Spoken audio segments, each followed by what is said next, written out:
ജുമാ special എന്താടി? ഇന്ന് നമ്മുടെ വീട്ടില് ജുമാ സ്പെഷ്യൽ എന്താണെന്ന് കാണിച്ചു കേട്ടാ. ഈ വലിയ കാട്ട് ചെമ്പ് ഇവിടെ ഇരിക്കുമ്പോ തന്നെ എല്ലാവർക്കും അറിയാലോ എന്തായിരിക്കും. അഫ്കോഴ്സ് മന്തിയാണ് ഗൈസ്. പിന്നെ എല്ലാവർക്കും നല്ല ഡൗട്ട് ഉണ്ട്. കഴിഞ്ഞ ദിവസം ഞങ്ങളുടെ കസിൻ വന്നപ്പോ ചോദിച്ച്, നിങ്ങളെ വീട്ടിൽ എല്ലാ ദിവസവും നിങ്ങൾ മന്തിയാണുള്ളത്. ഇതൊക്കെ തെറ്റിദ്ധാരണയാണ് ഗൈസ്. മന്തി ഉണ്ടാക്കുന്ന ദിവസമാണ് നമ്മൾ ഈ വീഡിയോ എടുക്കണത്. തുറക്കട്ടെ. ഓ കണ്ടോ അയ്യോ, ഞാൻ തന്നെ എൻ്റെ മന്തിൻ്റെ ബിഗ് ഫാനാണ്.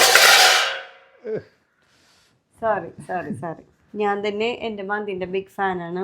നമ്മളെ മന്തി നല്ല അടിപൊളിയായിട്ട് ദമ്മായിട്ടൊക്കെ ഇരിക്കുന്നുണ്ട്. പിന്നെ ഇത്രയും ക്വാണ്ടിറ്റി നിങ്ങൾ കഴിക്കുമെന്ന് വെച്ചില്ലേ, ഈ പാത്രം ഓൾറെഡി എനിക്ക് തോന്നുന്നു വീഡിയോയിൽ കുറച്ചുകൂടി വലുതായിട്ടാന്ന് തോന്നുന്നുണ്ട് കാണുന്നത്. പക്ഷെ എനിക്ക് വീഡിയോ കണ്ടപ്പോൾ ഭയങ്കര വലുതായിട്ട് തോന്നി. നമ്മുടെ വീട്ടിൽ ആരെങ്കിലും ഗസ്റ്റ് ഒക്കെ ഉണ്ടാവും, അപ്പൊ എല്ലാവർക്കും കൂടി. ഇന്നൊരു ഗസ്റ്റ് ഉണ്ട്, UK ലണ്ടൻ പോയി. അപ്പൊ അവനെയും കൂടി പ്രതീക്ഷ നമ്മൾ കാത്തിരിക്കുകയാണ്. എല്ലാവർക്കും ഇപ്പൊ ഞാനാണ് ഇങ്ങനത്തെ വീഡിയോ ആണെങ്കിൽ എനിക്ക് ഇത് തന്നെ സെയിം ഡൗട്ടൊക്കെ എനിക്കും ഉണ്ടാവാറുണ്ട്. ശരി, ഇവര് ഇത്ര പേരല്ലേ ഉള്ളു, ഇത്ര വലിയ മന്തി ഉണ്ടാക്കണം. പിന്നെ ഞങ്ങള് നാളെ റെസ്റ്റ് എടുക്കും. ഗസ്റ്റ് ഇല്ലാത്ത ദിവസം നാളെ റെസ്റ്റ് എടുക്കും. മറ്റന്നാൾ റെസ്റ്റ്. 3 ദിവസമൊക്കെ റെസ്റ്റ് എടുത്തു. ഇല്ല, 2 ദിവസം, മാക്സിമം 2 ദിവസം ഞങ്ങൾ മന്തിയൊക്കെ ഓടിക്കും. അപ്പോ ഇന്നത്തെ സ്പെഷ്യൽ എന്ന് പറയുന്നത് നമ്മുടെ അടിപൊളി മന്തി, പിന്നെ ടൊമാറ്റോ ചട്നി അല്ല, ടൊമാറ്റോ ചമ്മന്തി, ടൊമാറ്റോ പിക്കിൾസ്, പിന്നെ എന്റെ ക്രീമി മയോണൈസ്. ഇത് അടിപൊളിയാണ്, ഇതെനിക്ക് ഭയങ്കര ഇഷ്ടം. പിന്നെ സാലഡ്. സാലഡ് ഉണ്ടല്ലേ.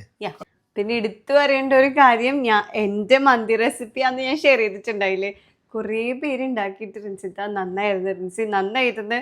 പിന്നെ എല്ലാവർക്കും എൻറ്റയർലി ഡിഫറെൻ്റ് ആയിട്ടുള്ള ഒരു എക്സ്പീരിയൻസ്, ടേസ്റ്റ് ഒക്കെ കിട്ടിയിട്ട് പക്ഷെ ഞാൻ എന്ത് ഹാപ്പി ആയിരുന്നു അറിയാം. അപ്പോൾ നമ്മൾ ഫുഡ് കഴിക്കട്ടോ, നമ്മൾ വിശക്കുന്നുണ്ട്. അപ്പം എല്ലാവരും അടിപൊളി റാഹത്തായിട്ട് ഫുഡ് കഴിക്കുക, ഹാപ്പി ആയിട്ടിരിക്കുക. ഇന്ന് ജുമ അല്ലേ. എൻ്റെ വീട്ടിൽ പണ്ട് ജുമ എന്ന് പറയുമ്പോൾ എന്താ പറയുക, ഭയങ്കര ബ്യൂട്ടിഫുൾ ആയിട്ടുള്ള ഓർമ്മകളാണ്. ജുമ ഉള്ള ദിവസം നമ്മൾ സ്കൂളിലാണല്ലോ, സ്കൂളിൽ നിന്ന് വരുമ്പോൾ എന്തായാലും ഇറച്ചിക്കറിയും ചോറ് അല്ലെങ്കിൽ ഇറച്ചിച്ചോറൊക്കെ ഉണ്ടാവും. അപ്പം സ്കൂൾ വിട്ട് വീട്ടിലേക്ക് വരാൻ തന്നെ ഭയങ്കര ഇഷ്ടമാണ്. ഓടിപ്പഞ്ഞാൽ വരുള്ളൂ, നേരെ ബാഗ് വെക്കും, കയ്യും കാലും കഴുകും, അത് കഴുകും. യൂണിഫോം ഒന്നും മാറ്റാനുള്ള നേരമൊന്നും ഉണ്ടാവില്ല, വേഗം വീട്ടിൽ അന്നത്തെ ഫുഡ് എടുത്ത് കഴിക്കല്. അപ്പോൾ അതൊക്കെ എനിക്ക് ഓർമ്മയിലൊക്കെ ഉണ്ട്. അപ്പം അതുപോലെ വെള്ളിയാഴ്ച ദിവസങ്ങളായിരിക്കും സ്പെഷ്യൽ ഓർമ്മകൾ കാര്യങ്ങളൊക്കെ ഉണ്ടെങ്കിൽ കമൻറ്റ് ചെയ്യുക. അപ്പോൾ ഓക്കെ, ബൈ.